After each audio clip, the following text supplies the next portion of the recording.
සක්විති රජ පරපුරෙන් පසු වනදහසක් කල් පුරාවට පවතින ගොතම බුද්ධ ශාසනය පිහිට වූ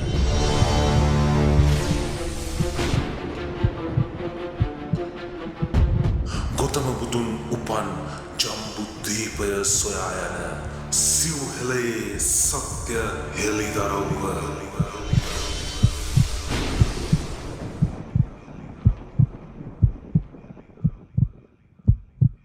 මම ආරම්භයේම කැමති ඔබ වහන්සේගෙන් දැනගන්න මෙතන කොහොමද හඳුන්වලා දෙන්නේ මේ තියෙන ලෙන් සංකීර්ණ මොනවද මේවා කොච්චර කාලයකට දක්වා දිව යනවද පුරාවිද්‍යාත්මකව තියෙන වටිනාකම මොකද්ද ඔබ වහන්සේලා මේ භූමියේ වැඩ වාසය කරන ස්වාමීන් වහන්සේලා විදිහට ඔව් අපි මුලින්ම මෙහි පිවිසුම් මාර්ගය හා මේ කියන කාරණාවට ඔබතුමාලා මේ ආපු ගමන් මාර්ගයත් එක්ක තව කෙනෙකුට එක පැහැදිලි වෙන විදිහට අපි මේ ටික සකස් හඳුන්වලා දුමු මෙතනට එන්නේ කොහොමද මිනිස්සෙක් කියන්නේ කොහොමද කියන කාරණාවටත් එක්ක එතකොට මේ වැඩ සිටින්නේ මගේ නායක ස්වාමීන්ද්‍රයන්න් වහන්සේ එතකොට මගේ ගුරු දේවතුමයන්න් වහන්සේ එතකොට උන්වහන්සේ තමයි අපේ නායක ස්වාමීන්ද්‍රයන්න් වහන්සේගෙන් පස්සේ දැදිගම මෛත්‍රී ශ්‍රී ප්‍රඥාර්ථ නායක ස්වාමීනි තමයි අපේ මේ ආරණ්‍ය සේනාසනේ ගොඩනැගීමේ වත්මන් මේ ගොඩනැගීමට මූලිකත්වය ගන්නෙ.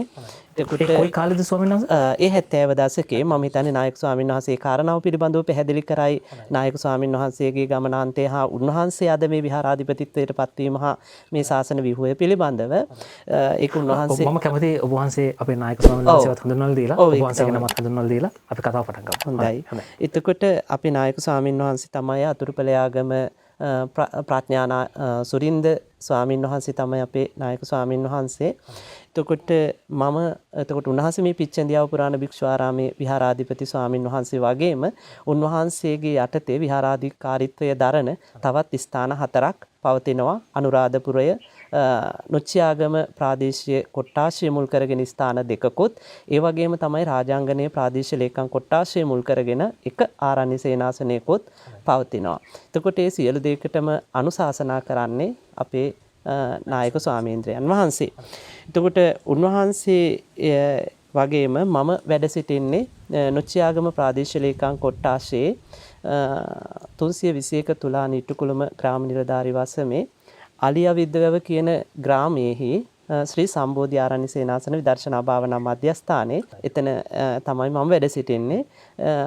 ඒ අලියවිද්දවැව ග්‍රාමයේ ශ්‍රී සම්බෝධි ආරණ්‍ය සේනාසනයක් හැටියට තමයි මම පවත්වාගෙන යන්නේ.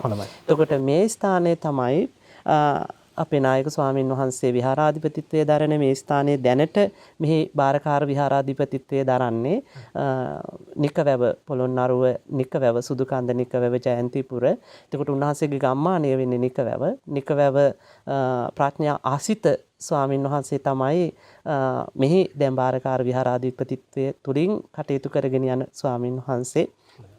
එතකොට මේ නවගත්තේගම ප්‍රාදේශීය ලේකම් කොට්ටාශයට අයිති ඒ වගේම 646 දෙක වෙලෙවැව උතුර ග්‍රාම නිලධාරී වසමේ පිහිටලා තියෙන්නේ මේ පිච්චෙන්දියාව ආරණ්‍ය සේනාසනය. එතකොට මෙහි ඉතිහාසය පිළිබඳව අපි කතා කළොත් මේක ක්‍රිස්තු පූර්ව 3 වෙනි සියවසතෙක් දිවෙන ඉතිහාසයක් තමයි මේ ආරණ්‍යයේ ඉතිහාස කතාව පුරාණ ඉතිහාස කතාව අරගෙන ගත්තාම 3 වෙනි සියවසට වගේ දිවෙනවා.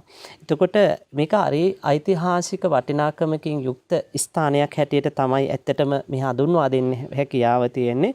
එතකොට මේකේ තියෙන ස්වභාවය තමයි ඇත්තටම මේ රමණීය උස් කඳු මුදුන් සහිත තුරු ලතාවන්ගෙන් සමන්විත වෙච්ච පූජනීය වගේම බොහොම පුරාණ ඉතිහාසයකට උරුමකම් කියන පූජනීය ස්ථානයක් නිසල පරිසරයක යෝගාවචර භික්ෂුන් වහන්සේලා වැඩ ඉඳිමින් මේ පිම්බිම තුළ කටයුතු කරන බව තමයි වත්මන් තත්ත්වය තුළට අපටත් හඳුන්වා දෙන්න හැකියාව තියෙන්නේ.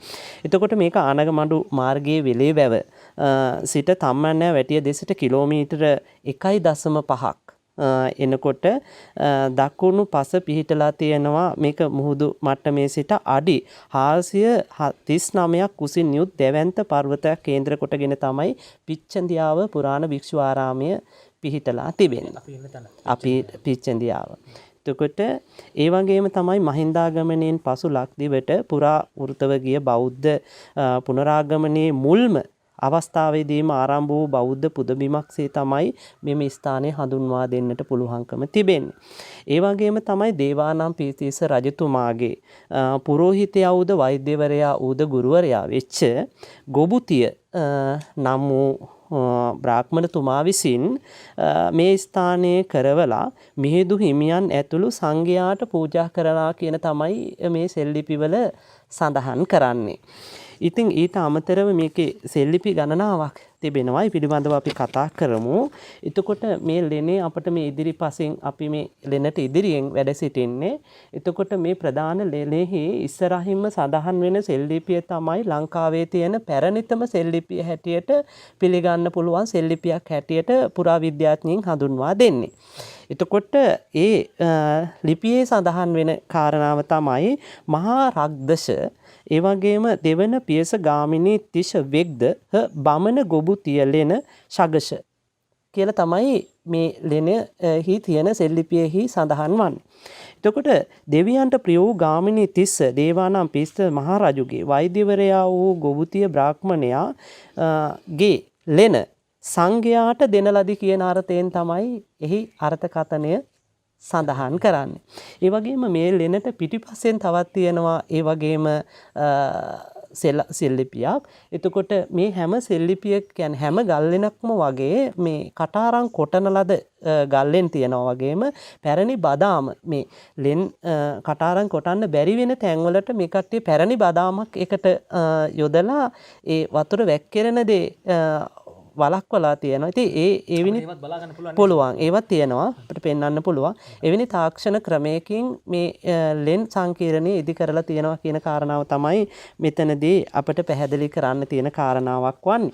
ඒ වගේම තමයි මේක මේ ගොබුතිය බ්‍රාහ්මණතුමා රජුගේ වෛද්‍යවරයා සේම ආචාර්යවරයාත් වෙනවා.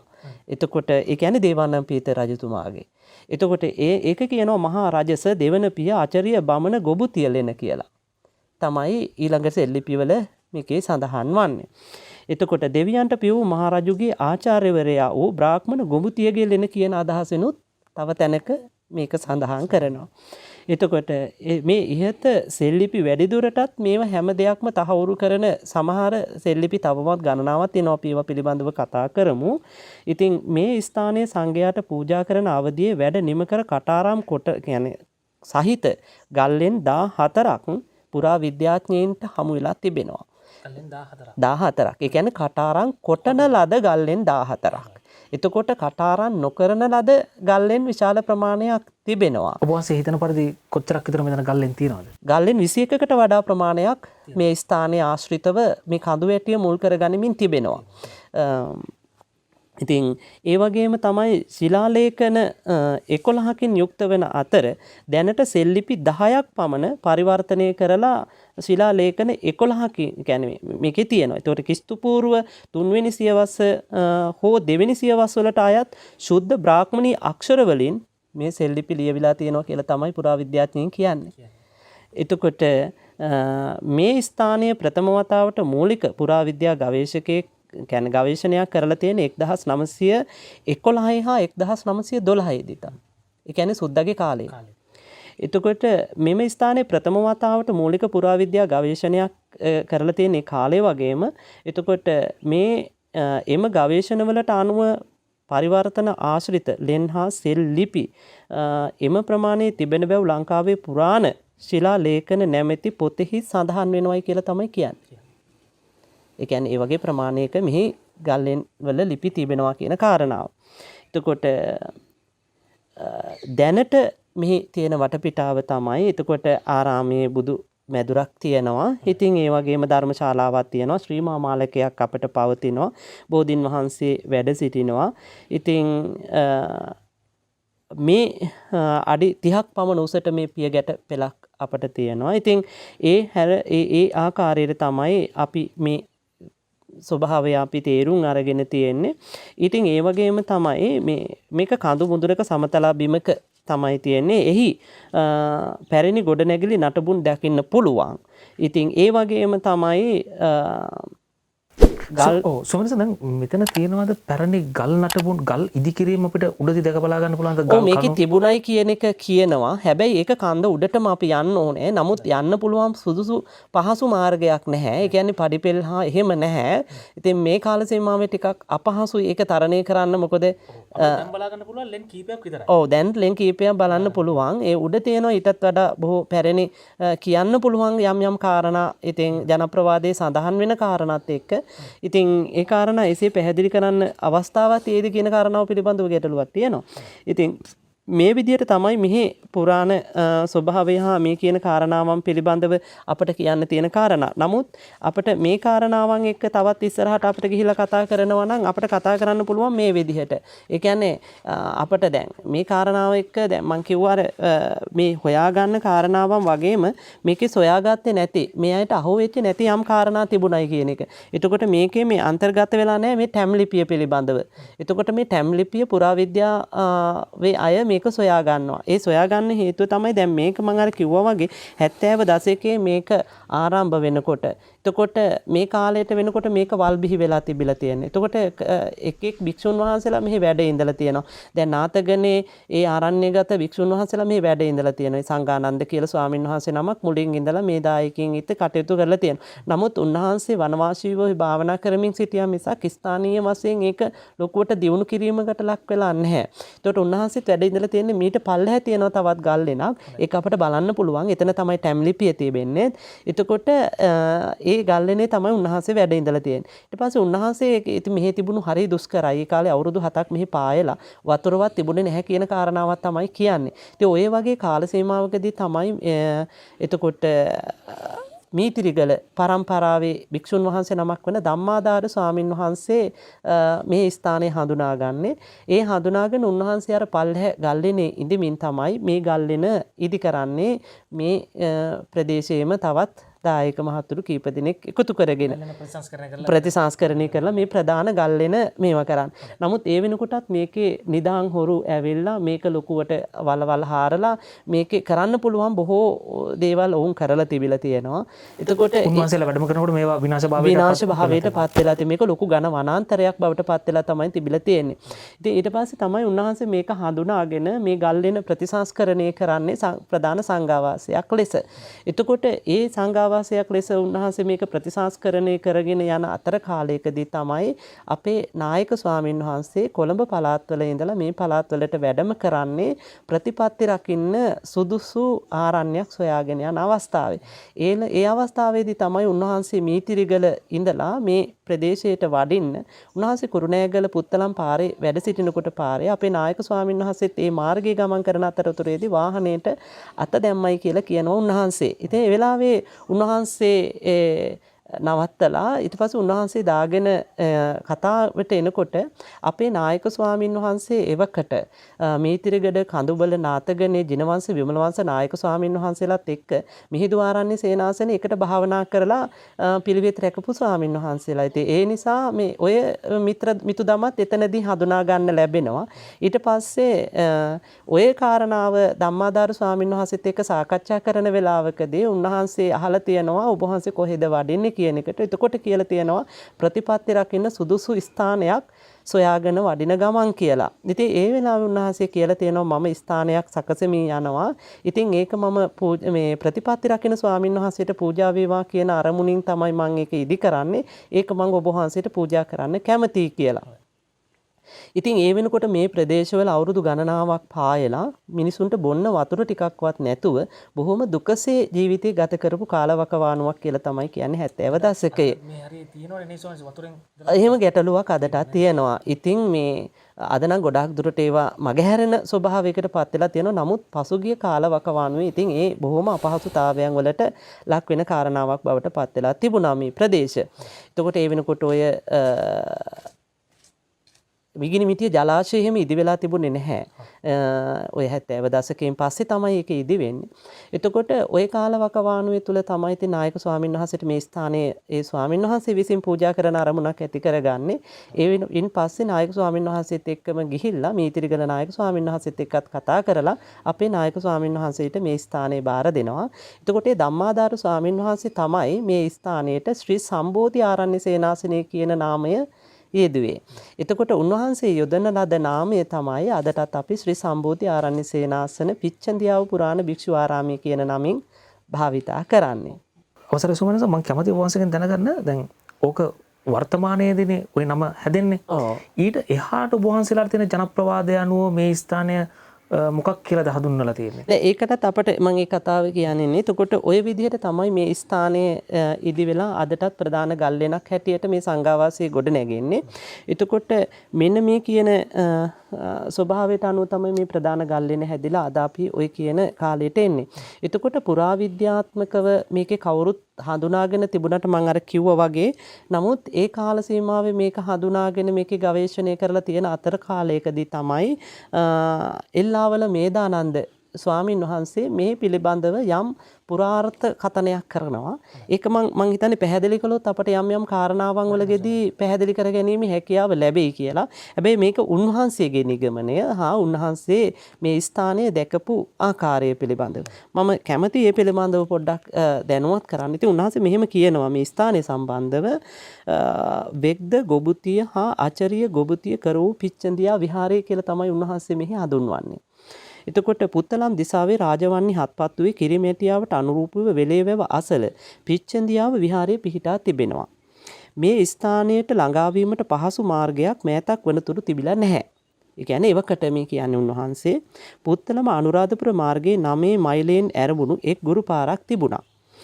එය තබ්බෝව වැවට ගලා යන නාන්නේරිය ඔයට ටික දුරකින් සමාන්තරව ගොස් මුරුක් කටුවන හන්දියදී දෙකට බෙදී එකක් මියැල්ලෑව හරහාද අනික ගල් කුළුම හරහාද ගොස් නාන්නේරිය දක්වා දිවෙනවා. මේ දෙමයිලෙන් තෙල පුද තැනට පැමිණිය හැකි වුවද දෙමගම වැටී ඇත්තේ ඝන වනාන්තර මැදින් වීම නිසාත් ඊතා දුෂ්කර ගමනක් වෙයි. මේ මගින් එන විට සැතපුම් 10ක් 15ක් අතර දුරක් පාගමනින් යා යුතු වෙනවා. ඒ කියන්නේ උන්වහන්සේ මේ ගවේෂණය කරන්න එනකොට මේ තිබෙච්ච පරිසරය. ආනමඩුව නාන්නේරිය මාර්ගයේ ඉදි වුණාට පසු දැන් මේ ස්ථානයට යාම වඩාත් පහසුයි.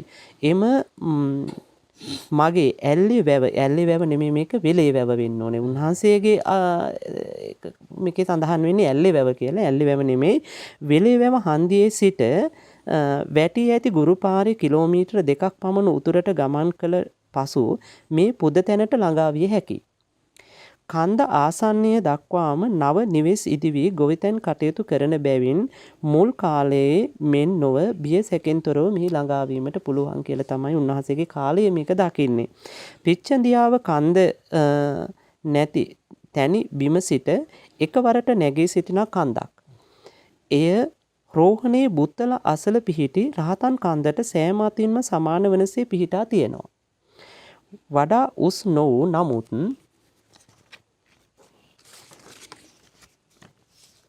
තැන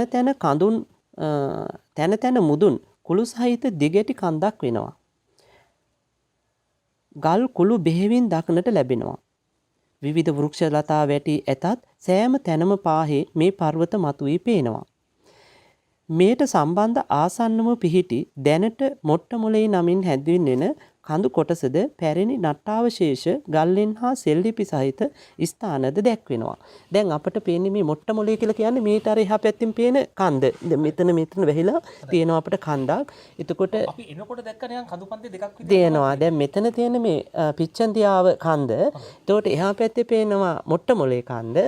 තව එහා පැත්තෙන් පේනවා මුල්ගිරිගල කන්ද. මේට පිටිපස්සෙන් පේනවා රළපනාව කන්ද.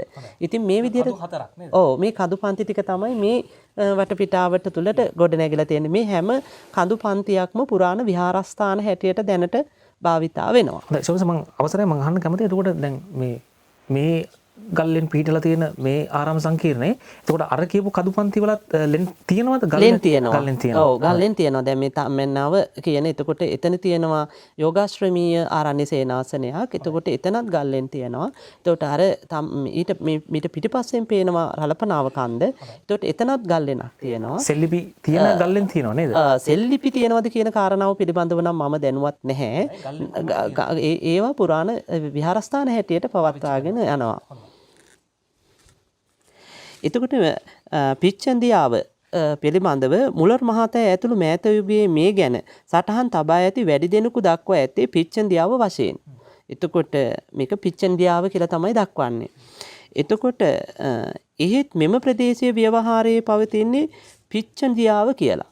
දැන් අර කට්ටිය කියන්නේ පිච්චන්දියාව කියලා තමයි කියන්නේ. නමුත් මේ ප්‍රදේශය අය කියන්නේ මේක පිච්චන්දියාව කියන අර්ථයෙන්.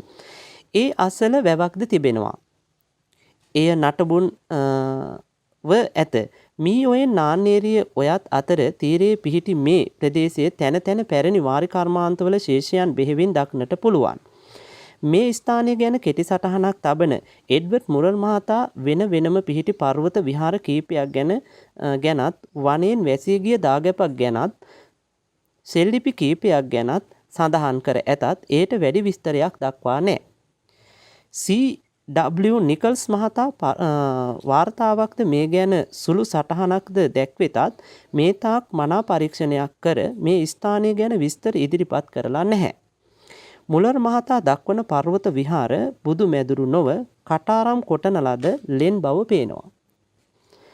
එතකොට මේකේ පුරා වෘත්තය කියනවා පිච්චෙන්දියාව කොටසේ පුරාවස්තු පිහිටි කඳු බෑවුමකට අනුරූපව තියෙනවා. මෙහි ඇති ස්තූප ශේෂත් ලෙන් කර්මාන්තයත් මෙහිලා ප්‍රධාන වශයෙන් දැක්විය හැකි. කන්දේ එක තැනි බිමක ගඩොළු ගොඩක් දක්නට තිබෙනවා. ඒවා බොහෝසෙයින් විනාශ වී ඇති නිසා ස්තූප ලෙස හඳුනා ගැනීම වුවද පහසු නැත. නිධාන සොරුන් විසින් කැනීම් නිසා මෙබඳු ස්තූප බොහෝ තැන්වල සහ මුලින්ම විනාශ වී තිබෙනවා. මෙහිද එම දේම සිදුවී තියෙනවා. කන්දේ ඇවිද යා යුත්තේ ඉතා පහසුවෙන්. පර්වත මත හා ඒවා පාමුල පැරණි ගඩලුද ශේෂිත දක්නට ලැබෙනවා. ඇතැම් විට ස්තූප හෝ සොහොන් කොත් හෝ කිහිපයක් තිබෙන්නට පුළුවන්.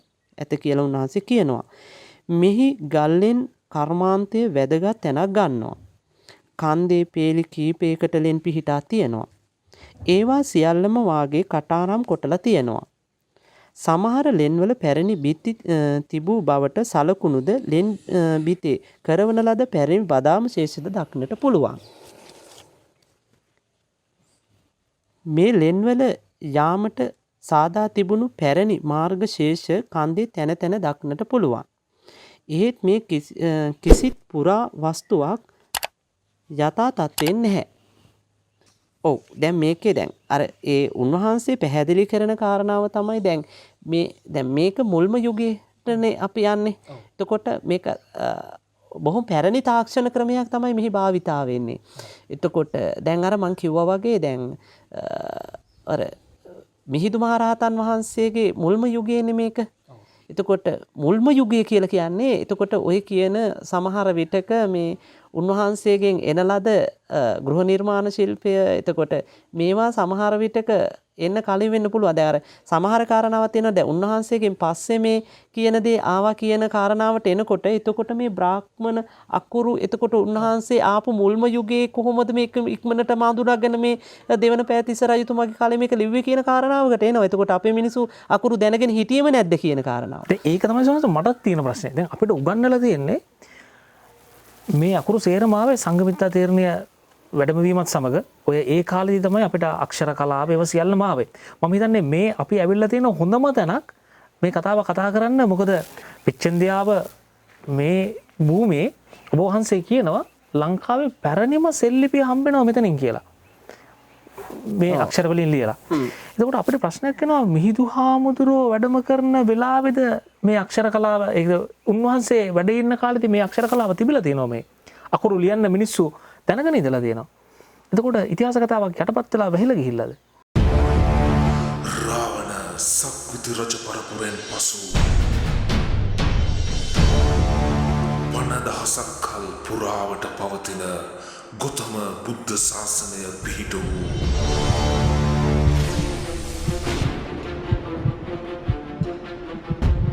ගොතම බුදුන් උපන් ජම්බුද්වීපය සොයා යන සිව්හෙළයේ සත්‍ය හෙළිදරව්ව